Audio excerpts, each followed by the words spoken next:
pô. Certo? O que você acha disso aí, Léo? Desse negócio de patrolatria aí? O que você acha disso? É uma idolatria tão forte e ao longo da história a gente viu muita gente dando a vida por ela, né? Meu. Está no nosso hino nacional. Ó, pátria amada, idolatrada, né? Salve, salve. Então, você tá ali, indo no calor do momento, todo mundo, por exemplo, indo para uma guerra, você vai dar a vida pela sua pátria. Só que, no fundo, você está dando a vida por grupos aristocráticos, né? Então, você é Exatamente. o famoso idiota útil, né? Resumindo, é isso. Ai, ai. Mas é uma idolatria, não é aquela idolatria tão visível, tão óbvia, que muitos povos fizeram lá de ídolos de pedra, de madeira, de ouro, né? Inclusive, os israelitas, né? Tá lá documentado no próprio livro deles lá que eles idolatraram os antepassados deles, né? Idolatraram um bezerro de ouro, né? Mas dentro de todas as religiões tem idolatria. Lógico. Por exemplo, E você do tem mundo também. E do mundo também. tem muçulmanos que idolatram Muhammad. Você vai lá falar com o cara, você vai pensar que o cara só vai falar de Deus, vai falar de Muhammad. Muhammad era máximo, Muhammad era isso, isso, isso. Os companheiros do profeta Muhammad são máximo. O cara lá falou uma vez lá que um Sahaba, que era um companheiro do profeta Muhammad, tinha decorado mais de 100 mil ditos, 100 mil histórias do profeta. Você fala, pô, meu. Aí eu fiz uma conta rápida lá assim, eu falei, caramba, esse cara teria que decorar não sei quantos caracteres por minuto. Você é louco, cara. Ao longo de 30 anos. Esse cara é um chat GPT, mano. Ipsis literis. Então tem coisa aqui. Aí você fala, nossa, que é idolatria. Só falta ele falar assim, o profeta Muhammad é onisciente. Caraca. Mas a idolatria, ela vai para várias coisas, né? Você pode idolatrar um time de futebol. Eu tô, inclusive, aqui, ó. Aê. Pelé. São idólatras do Pelé. Menino Ney. Não é Ney. É Rei Mar. Fora, rapaz. Rei do Mar. Rei Mar. Lá da praia lá. Santos. Entendeu? Aí, ó, idolatria. Se você deixa isso aí tomar o espaço que Deus tem que ter no seu coração, na sua mente, aí você tá na idolatria, né? Veja bem, eu estava refletindo sobre isso, sobre essa questão da patrolatria, e aí é que tá. Aí é que tá. Todo comportamento de seita, tá? Todo comportamento de seita e todo comportamento de manada, por exemplo, tá? Ele é uma coisa que é como se fosse o tsunami. Então, o tsunami, você veja, o mar tá lá. De repente ele vira uma força imensa. É a mesma coisa com esse sentimento. E o engraçado é que, assim, o mar tá lá, mano, mas de repente ele é carregado, porque tem pessoas, Léo, que vão no vácuo. Então, aquelas pessoas que, de fato, são irracionais, elas não pensam muito. Elas não pensam, elas simplesmente vão no movimento. E aí eu estava pensando o seguinte, que, historicamente, Léo, a maior desgraça para a humanidade são os nacionalismos. Tá? Os nacionalismos, principalmente quando a gente vê no século 17 para o 18, que aí surgem as nações mesmo, as fronteiras, né? De antes, até quando surge o reino inglês, o reino francês e por aí vai, nós vamos ver, Léo, que o surgimento do nacionalismo, dos hinos nacionais, das bandeiras, são isso que causa guerra. São essas coisas que causam conflitos. E aí, o que eu posso dizer para você? Se isso causa conflito, causa guerra, qual é o papel do cristão e do muçulmano diante disso? É concordar? É estar apoiando? Boa pergunta. Já já vou ler os comentários aqui também. Tá. Não vai faltar muito. Mas essa pergunta é muito boa. Qual é o papel do muçulmano, do cristão, né? Nessa situação? Qual é o papel? Por exemplo, eu tô lá no meu vilarejo. Certo. Eu vou andando de cavalo, naquela época, né? Aí eu chego numas muralhas assim meio diferentes, uma arquitetura diferente, né, meio gótica. A minha é mais redondinha, só é toda cheia de espeto, meio escuro, os muros escuros. Aí eu vou lá puxar papo lá e você fala alemão comigo. Aí eu já. Um pouco estranho, um pouco estranho. Ou você não é receptivo. Você é mais duro, né? Sua cultura é assim. Aí eu já começo a criar inimizade com você. Deixa eu ver se eu tenho Ó, um. Ah, é que eu lembrei de uma coisa, rapidão, como você está vendo aí. No pode falar. fundo do fundo, o cristão ele deve ser internacionalista. Internacionalista. E aí eu me lembro do comunismo. Porque o Karl Marx, lá no Manifesto do Partido Comunista, Léo, tá, ele diz lá que os trabalhadores não têm pátria. Então, é claro que o comunismo, quando ele se assenta e passa a ter uma perspectiva de transformar a mesma sociedade, ele comete erros. Eles cometem erros. Tá? Só que as pessoas não entendem que esses erros cometidos têm a ver com a circunstância histórica do momento, da relação que se havia entre burguesia, igreja católica, nobreza. Havia uma radicalização no momento. E as pessoas não entendem isso. Mas aí é nessa parte que eu digo que o comunismo e o cristianismo conversam. São duas coisas distintas, Léo. Mas eles conversam. E conversam em que sentido? No sentido de que, para o mundo dar certo, tem que ser tal como o cristão pensa e o muçulmano ou o comunista pensa. O que seria isso? Só vai dar certo se acabar com o sentimento de pátria, acabar com os... Isso vai parecer... esse cara tá falando... Isso vai parecer nova ordem mundial, mas não é, meu. Não é nada disso. A verdade é que a humanidade só poderia ser feliz, só poderia ser genuína se nós acabássemos com as fronteiras, acabássemos com essa ideia.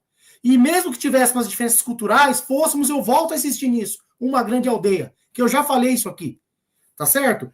Então, eu te interrompi, mas eu gostaria de dizer isso. Cristãos, assim como comunistas, são internacionalistas. Ou a coisa é no mundo todo, ou não é para ninguém. Peguei pesado, hein? Essa foi pesada. Só ler um trecho do Alcorão aqui. Vai Eu lá. lembrei do 49:13. Você tinha perguntado qual é o papel do muçulmano diante dessa questão, né? Isso. Ó homens, por certo, nós vos criamos de um varão e de uma varoa, e vos fizemos como nações e tribos, para que vos conheçais uns aos outros. Então, aqui, ó, por certo, o mais honrado de vós, perante Deus, é o mais temente. Ou seja, não está falando que o mais honrado é o judeu, né? O mais honrado é o argentino, o brasileiro.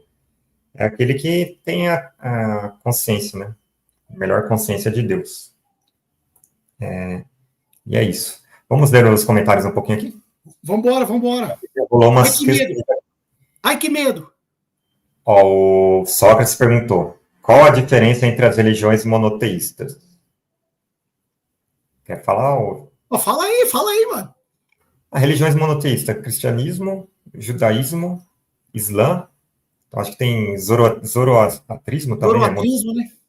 Mas se você pegar lá no budismo, na Avesta, os registros mais antigos. Depois eu vou colocar até no canal aqui, tem um sábio islâmico, é o Zakir, acho que é Dr. Zakir, alguma coisa assim. Ele pega e estuda textos antigos, né, das outras religiões, budismo, hinduísmo, etc. Ele pega lá o Avesta, o Bhagavad Gita, e por aí vai. Aí ele vai pegando ali várias partes que falam, Deus é único, né? Tem trechos lá que falam assim, Deus não tem imagem. Ou seja, aquele próprio registro das escrituras dos hindus lá já é contra a idolatria de imagens, né? Mas, assim, resumindo nas mais famosas aqui, mais populares aqui no Ocidente, né? Judaísmo, Deus é único. Islã, Deus é único. Cristianismo, Deus é três. Trindade. Pai, Filho e Espírito Santo. 3 em 1, né? 3 em 1 é isso. Mas é em grosso modo. O Clay tá falando grosso modo. Só que assim, então sobrou aqui o Trindade, monoteísmo, monoteísmo. O judaísmo, eles não acreditam em Jesus. Agora o Islã acredita em Jesus, mas não como filho de Deus ou como um semideus, como se fosse um Hércules, por exemplo. Hércules, na cultura grega, ele é filho de Deus, então ele é um semideus. Agora, no Islã, não. Jesus é o Messias, nasceu da Virgem Maria, né? Só que, assim, ele orava para quem? Ele orava para Deus, então ele não é Deus. Então, tem alguns argumentos lógicos, assim, dos lados do Islã para falar que Jesus não é Deus. Né? Beleza? Vamos para a próxima questão? Ô, Léo, antes de você entrar na próxima questão aí, ô Sócrates, é importante dizer que o muçulmano ele vai acreditar e aceitar mais como religiões monoteístas, o Islã, como o Léo disse, o judaísmo, e quem mais, Léo? Você falou dos budistas, né, no Vedas lá? Então, assim, os Vedas, o Alcorão não menciona. Tá, não, tudo bem, é uma questão de fora. Se você pegar lá nos Vedas, do hinduísmo e do budismo, você vai ver registros assim, nesse sentido. Perfeito. É só interessante que um dia nós vamos discutir essa questão da trindade aqui, um dia nós podemos conversar sobre isso, né, esclarecer alguns pontos, porque o que acontece é o seguinte, dentro do próprio cristianismo surgiu o arianismo, por exemplo, que refutava a questão da trindade, ou que não aceitava a questão da trindade, porém, existem passagens e referências bíblicas que possam amparar também a questão da trindade. Pode seguir aí, Leozão, pode seguir. E, ó, pera, esqueci de uma coisa. Todos esses aí que estão assistindo, tem que apertar no joinha pro vídeo para frente. Faz favor, Sócrates, Sabrina, meus amigos, aperta no joia aí, senão por que nós estamos aqui? Vai ficar só entre nós. E o mundo precisa conhecer a gente. O mundo precisa conhecer esse rapaz do outro lado aqui, ó. Opa! Pegadinha do malandro, hein? Eu ia mencionar também as Testemunhas de Jeová, elas têm uma mentalidade mais próxima da ideia do judaísmo e do Islã, né? Que eles veem Jesus não como um Deus, né? Eles não acreditam na Trindade, mas eu acho que eles acreditam que Jesus é filho de Deus. Não tenho certeza dessa parte, tá? Tranquilo. Tem mais uma parte aqui do Alcorão, 30. E eu pergunto, você quer para a pergunta? Versículo 22, só essa parte que eu esqueci sobre a questão daquela pergunta lá. Tá. Ó, e dentre seus sinais, ou seja, sinais de Deus, está a criação dos céus e da terra, e a variedade de vossas línguas e vossas cores, né? Por certo, há nisso sinais para os sabedores. Ou seja, se um povo não fala hebraico, é porque Deus fez ele falar outro idioma. Você não é superior a um povo que não fala hebraico. Um cara, por exemplo, faz de conta que eu sou árabe. Aí tem um muçulmano lá da Indonésia. Ele não fala árabe. Nem sei a língua da Indonésia, Malai, nem sei. Eu sou melhor que ele porque eu falo a língua que Deus revelou ao Alcorão. Não tem sentido. Porque o próprio Alcorão fala que Deus fez todos os idiomas, todas as cores, né? Então, perfeito. Só esse detalhe. Okay. Vamos aqui para a questão do... só vou ler aqui, tá? Tá. O Sox falou, Israel tem a parada gay. É verdade, lá tem, né? Tá vendo? O Cleiton estava indo tão bem, 3 pontinhos. a Sabrina falou assim, infelizmente muitas igrejas evangélicas reforçam essa imagem santa, entre aspas, sobre Israel. Por outro lado, grande parte dos fiéis não procuram realizar leituras científicas para a compreensão do contexto. Verdade. Perfeito. O contexto histórico, político e social. Verdade, né? Sócrates, falou. A irracionalidade não é exclusividade da direita. Tem muito esquerdista ignorante e radical. É verdade.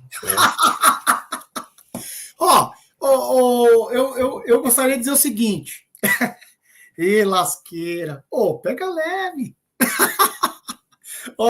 É o seguinte, Sócrates, eu concordo com você. Eu concordo, tá? A irracionalidade, ela não é, na verdade, fruto de espectro político. Isso eu tenho que dizer, Léo. A irracionalidade, Infelizmente, às vezes nós temos comportamentos irracionais, tá certo? Agora eu tenho um detalhe só. A irracionalidade também, ela pode também ser vista como produtora de conhecimento. É meio louco isso. É meio louco, mas pode, mas não quero sair do tema agora. A gente pode voltar nisso. Mas só para concluir isso que ele disse, acontece o seguinte, meu. Quando você está diante de um debate e foi comprovado o que você está dizendo, e o outro não aceita, porque já passou da esfera da razão e ficou para a esfera da seita religiosa, aí já não dá mais. E aí, infelizmente, esse grupo específico, ele tem esse comportamento. Não sou eu que estou dizendo, é a prática, é o mundo real. Tá certo? Mas eu concordo. Irracionalismo há em qualquer espectro político, há em qualquer grupo social, porque nós também temos um ponto de racionalidade dentro de nós. Beleza? Agora, isso que o Léo está mostrando aqui é interessante, Léo, porque é o seguinte, o que a gente vê nesse caso aí é uma tentativa de um fundamentalismo religioso, tá? De unir. Então, primeiro, o amor à pátria brasileira. Então é o seguinte, ó, já vou dizer uma coisa. Se você está endeusando a pátria brasileira, você está cometendo pecado se você for religioso. Já de cara, Léo. Está cometendo pecado. Porque a Bíblia condena a idolatria. Tá certo? Segundo, se você está idolatrando Israel, outro pecado maior ainda. E se você idolatra os Estados Unidos, mais um ainda. Mais um. E ainda é complicado porque é subserviente, né? Subserviente, Léo, é pior do que se humilhar. É pior. Entendeu? É como se você deixasse o cara dar um tapa na sua cara e você não vai nem falar porque ele deu tapa. Você não precisa reagir. Mas você não vai nem falar, pô, por que você fez isso? Não, é mais ou menos assim, dá mesmo que eu gosto. Pô, mano. Você entendeu? Então, assim, se você olhar essa tríade aí, é uma tríade que nos últimos 150 anos tem alcançado o imaginário das pessoas, principalmente aqueles fundamentalistas religiosos, porque eles acreditam que os Estados Unidos têm uma posição de defesa de Israel. Tá? Então, isso aí acaba justificando o quê? O domínio norte-americano e essa idolatria. Então, aí é que tá, Léo. A idolatria, primeiro, ela surge dentro, então, de matrizes protestantes, por exemplo, principalmente neopentecostais, e aí, qual foi o problema? O problema é que a idolatria agora incrustou no Estado. Incrustou no Estado. O que significa dizer isso? Significa que, como há essa simbiose entre os evangélicos e o bolsonarismo, tá certo? O que vai acontecer? O Estado também vai se tornar idolátrico. O Estado também vai ficar com essa história de Israel e dos Estados Unidos na cabeça de um jeito que parece que o Brasil não é mais dos brasileiros. Para me apropriar de uma frase aí. Falei demais, mano, desculpa. Não, perfeita fala, viu? Quando eu vejo essa imagem aqui, ó, é Brasil, né? Brasil certo. Acima de tudo, Deus acima de todos. É até contraditório, né? Se o Brasil está acima de tudo, ele está acima de Deus, né? Os caras, numa frase, eles conseguem se contradizer, né? Ao nível intelectual. E eu costumo dizer também, Léo, nós não somos perfeitos, mas Jesus disse que você conhece a árvore pelos frutos que dá. Se a sua fala é violência, se a sua fala é subserviência, como é que dá para dizer o contrário? Você é violento e subversivo. E essa tríade aqui que você denominou tríade, tem ali o patriotismo. Isso. E Israel faria o lado espiritual, né? Exatamente. Seria o embasamento espiritual. E os Estados Unidos eu vejo como uma idolatria ao mercado. Uma mercadolatria. Porque é o capitalismo. Ele representa o capitalismo. Exatamente. E o braço armado. Ele representa o braço armado contra o comunismo, né? Então, ali, essas três bandeiras, elas resumem o pensamento deles, né? Pensamento limitado. Então, tem a idolatria ali, inclusive os símbolos, né? Até a questão da simbologia, eu acho que, eu não sei, não tenho certeza, mas a Bíblia não condena símbolos de imagens, etc.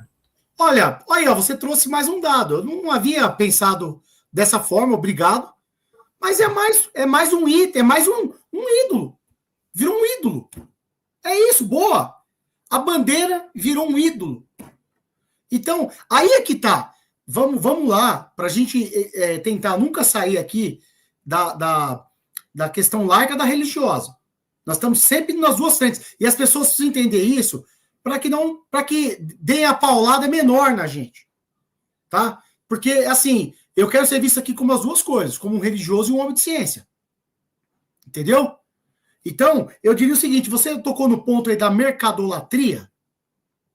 Olha aí. Jesus amado. Mercadolatria. Os Estados Unidos são o grande estandarte do capitalismo mundial, né? Claro. É só você parar para pensar.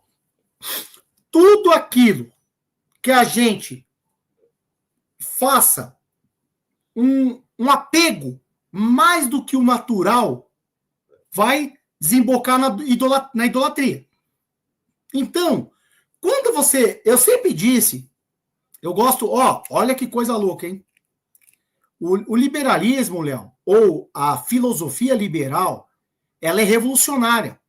Eu já apanhei em alguns lugares porque disse isso, mas, como o próprio Marx diz, é a burguesia que ensina a classe trabalhadora como vencê-la. Ou seja, com as revoluções. Então, o dominado, ele às vezes aprende com o dominador. Ele aprende. Só que ele tem que aprender o quê? Para subverter a realidade e transformá-la. E por que eu estou falando isso? Porque as pessoas idolatram tanto a questão do mercado, o mercado, que quando a gente vai ver, vira o que também? Mercadolatria. Mercadolatria. O cara é cristão e defendendo o mercado com unhas e dentes. Meu filho, você está pecando. Você está todo enrolado. Você está pecando. Tá? Então, o que eu posso dizer sobre isso? O cristão não deve ser da mercadolatria, não deve ser da israelatria, não deve ser da patrolatria. Nem o muçulmano e nem ninguém. Léo, vamos fechar uma coisa hoje aqui? Nós somos internacionalistas. Internacionalistas. Nós queremos o bem da humanidade. Olha, você é pela nova ordem mundial, então? Ô, louco, meu! Ô, louco! Eu vou ler aqui mais uns comentários, tá? Vai lá. A Jaqueline de Havland. Boa tarde. A maioria dos hinos nacionais cantam idolatria às suas nações. Olha, Marselhesa é um grande exemplo. Poxa. Pô, como que é o nome? Jaqueline, né? Jaqueline. Ô, Jaqueline, dá aquele joia aí e, por favor, continua com a gente. Todo domingo às 17 horas nós estamos aqui. Por favor, eu esqueci de uma coisa, Léo. Nós temos aí uma parceria com o escritor Big Ben e eu tenho percebido que as pessoas têm gostado muito do texto dele. Cara, ele me mandou um texto hoje que eu chorei, bicho. Eu chorei. E eu vou postar esse texto hoje ou amanhã. Tá? E, cara do céu, é fantástico, Léo. É fantástico. Então, Jaqueline, visite o nosso campo de vídeos lá no canal, o campo de shorts, que são cortes da live, assista nossas lives e fica conosco, manda sugestões de vídeos, compartilha com seus amigos, tá bom? Vai lá, Léo, jabá em alta. Opa! O Sócrates destacou que o Hamas realmente é um grupo terrorista e ponto final. É verdade. Com certeza. Ele falou assim, somos todos idólatras. Essa foi forte, hein? Caramba. Somos. Ama a Lula sob todas as coisas. É idolatria. Amém. É verdade. Uma vez eu fui numa manifestação na Paulista. Certo. Eu estava com umas pessoas e começaram a distribuir uma faixa escrito Lula, assim, para colocar na cabeça. E eu estava com o pessoal esquerda mesmo, né? Radicais. E a sua faixa para você amarrar na cabeça? Aí eu falei, não, obrigado. Eu não coloquei, porque, tipo, acho que é muito simbólico você colocar na sua cabeça uma faixa com o nome de outra pessoa. Tipo, você está terceirizando o seu pensamento. É uma coisa meio estranha, né? E eu acho que é idolatria também. Claro. Eu falei, não. Aí eles ficaram me olhando meio assim, nossa, isso aí não tá servindo, eu acho. Ô, Léo. É melhor colocar uma coleira aqui, né, querido? Colocar aqui uma coleira, propriedade do Lula. Ou do Bolsonaro, ou de sei lá quem. Ô, Léo, é o seguinte, como você falou isso, um parêntese rápido, me dá um minuto. É o seguinte, o meu filho de vez em quando aqui fala para mim que eu sou lulista. Não, pai, você é lulista. Só que é o seguinte, meu amigo, você pode ser lulista, você pode ser o que você quiser, só não pode ser burro. Entendeu ou não? Desculpa. Você pode ser o que você quiser. Você só não pode ser irracional, violento, idólatra, amar a sua pátria e destruir pessoas, perseguir pessoas. É isso que você não pode. Então, veja, eu não me considero lulista, tá? Porque se as pessoas que me conhecem sabem que as críticas quando o governo vacina, eu falo. Eu falo, não fico escondendo, tá? Porque eu não estou dentro de seita, tá? Aquele pessoal é uma seita. Por isso que o mês que vem vocês vão comprar o nosso livro. Essa galera é uma seita. E seita, vocês sabem, eles terminam tudo, geralmente, fazendo mal a si próprio. Pode ver. É só você ver, Léo. Olha para onde foi o movimento. Deu problema. Por quê? Porque a seita funciona desse jeito. A seita, ela segue uma liderança cegamente. A pessoa não consegue enxergar o erro, né? E como flerta com o fascismo, tem o grande líder. É o líder, o líder, o líder, o líder. E quando vê, a pessoa é um maluco. Vira um maluco. 1 minuto e meio, desculpa. Vou continuar lendo aqui, ó. A Adriana falou salam aleikum salam. Adriana, bem-vinda. Ô, Adriana. Sócrates falou, a esquerda sempre coloca a culpa no outro. O cristão Sócrates falou, o cristão deve ser ecumênico. Tá pensando? Quer responder? Olha, eu sou ecumênico. Vou levar paulada. Vou levar paulada. Mas eu sou ecumênico porque eu estou num canal aqui com o irmão muçulmano. Se eu não fosse ecumênico, eu já nem estava aqui com o meu irmão, né?